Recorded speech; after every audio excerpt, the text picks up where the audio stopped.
इस क्षेत्र में वारिस की व्यवस्था नहीं है। जिस पर्याय में, जिस जीवन में वारिस की व्यवस्था नहीं है, उस पर्याय में कितना भी सुख मिल जाए, मोक्ष नहीं होगा। भगवान आदिनाथ सर्वार्थ सिद्धि से आए थे। वहां से स्वर्ग मात्र 12 योजन दूर था, ज्यादा दूर नहीं था, लेकिन वो वहां से मोक्ष नहीं गए। मोक्ष जाने के लिए उनको 7 राजू कुछ कम नीचे उतरना पड़ा। अब 7 राजू फिर जाएंगे। मोक्ष का ऐसा हाईवे है जहां हर स्थान पर गाड़ी को नहीं मोड़ सकते, जहां कट आएगा वहीं मुड़ना पड़ेगा। तुम चाहो कि हमारा मकान तो यही है, नहीं, आप लौटिए, जहां कट लगा है वहीं कट के बाद ही आपकी गाड़ी मुड़ेगी। ऐसे ही मोक्ष मार्ग में बहुत बड़ी विचित्रता।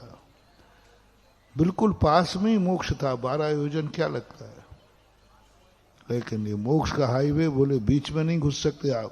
पहले नीचे मनुष्य बनिए और मनुष्य से आकर के फिर आइए, जाना वहीं से। क्यों? देवताओं को मोक्ष जाने से 2 कारण थे। पहला कारण था कि उनका कोई वारिस नहीं होता, उनको कोई संस्कार नहीं मिलते, वो अपनी जिंदगी स्वयं बनाते हैं, स्वयं जीते हैं, स्वयं मर जाते हैं। ना उनका कोई जन्मदाता है, ना कोई उंगली पकड़ के चलाने वाला है, और ना ही उनको कोई मार सकता है। देवताओं का कोई जन्म नहीं लेता, वे स्वयं जन्म लेते हैं, उपास सैया होती है। ऐसे खांचे बने रहते, जैसे आप लोहा सोना चांदी के लिए खांचा बना देते ना, बस ऐसे खांचे, डिब्बे बंद हैं उनके, सबकी पेटियां बंद हैं। बस जीव आता है और आत्मा के प्रदेश फैल जाते हैं। इतनी चुटकी बजाते ही वो संदूक खुलता है और 16 वर्ष की उम्र जैसा वह बालक उस पेटी में से निकल आता है अपने आप। इसे बोलते हैं उपपाद जन्म। किसी ने उनकी भावना ही नहीं भाई, किसी ने नहीं भाया कि तुम यहां आओ। देवता जो है बिना बुलाए जाता है।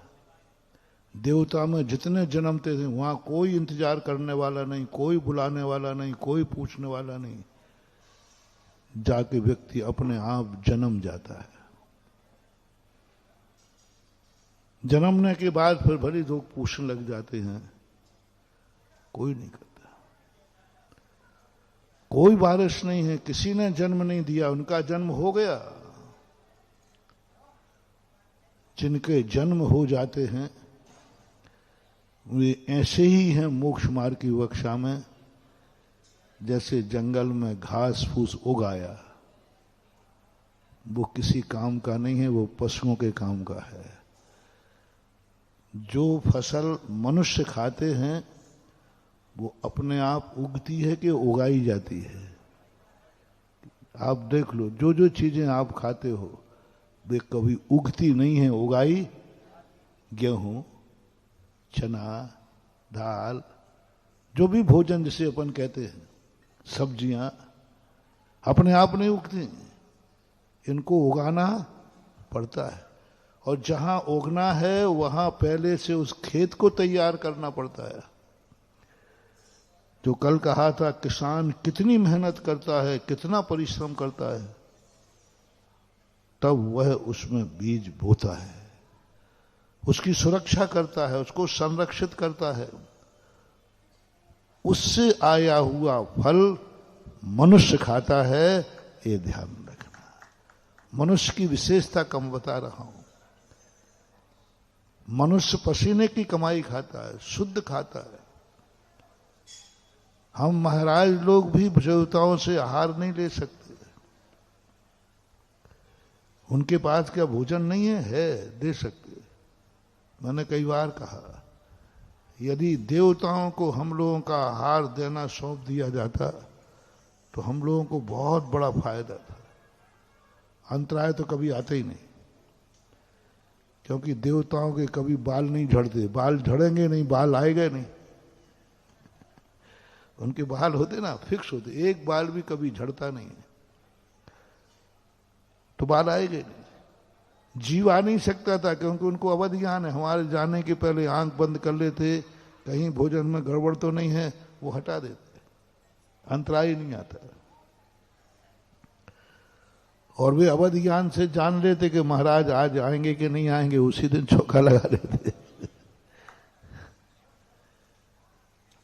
नहीं, हम देवताओं से आहार नहीं ले सकते। उनका शरीर आपसे बहुत शुद्ध है, उनको पसीना नहीं आता, उनके शरीर में मलमूत्र नहीं होता, उनके शरीर में मुंह में कफ नहीं होता, हड्डी मद्दी मांस मज्जा कुछ भी उनके शरीर में नहीं होता। देवताओं के जो अपने शरीर में तात को धातु भरी है ना, हड्डी है, मांस है, मज्जा है, मल है, मूत्र है, खून है, ये सब अपने शरीर में होता। उनके शरीर में कुछ नहीं होता, बिल्कुल रिफाइंड, एकदम शुद्ध। उनका शरीर ज्यादा शुद्ध था। पर जिनवाणी कहती है, गंदे शरीर वाले जीव से आहार ले सकते हो, देवताओं से नहीं ले सकते। देवता यदि हमारे चौके में भी आ जाए तो हम अंतराय कर देंगे। पता चल जाए कि देवता अंतराय में है, तुरंत अंतराय कर देंगे। इतना अपवित्र होता है देवता, क्योंकि वह स्वयं अपने आप जन्म लिया है, उसका जन्म दिया नहीं है। मनुष्य पर्याय एक ऐसी है जिसका जन्म होता नहीं है, जन्म देता है। दो आत्माएं भाव करती हैं, परिणाम करती हैं, कल्पनाएं करती हैं, इंतजार करते हैं, मेरे यहां संतान की उत्पत्ति हो। ऐसा भाव आता है, परिणाम आता है, इंतजार होता है, और कल्पना भी होती है कि मेरा बेटा कैसा हो, ये भी चर्चाएं होती हैं। और वैसा बनाने के लिए वो प्रयास भी करता है, जन्म के बाद उसके साथ समय व्यतीत करता है, उसको सिखाता है, पढ़ाता है, लिखाता है, सब करता है। लेकिन देवताओं को कोई कुछ नहीं करता। अपना मन की मर्जी जो है सो हो जाए, बस भगवान भरोसे है। जिसका कोई वारिस नहीं, जिसका कोई मालिक नहीं, जिसका गार्जियन नहीं, उसको धर्म के स्थान पर कोई धर्मात्मा बनने का अधिकार नहीं।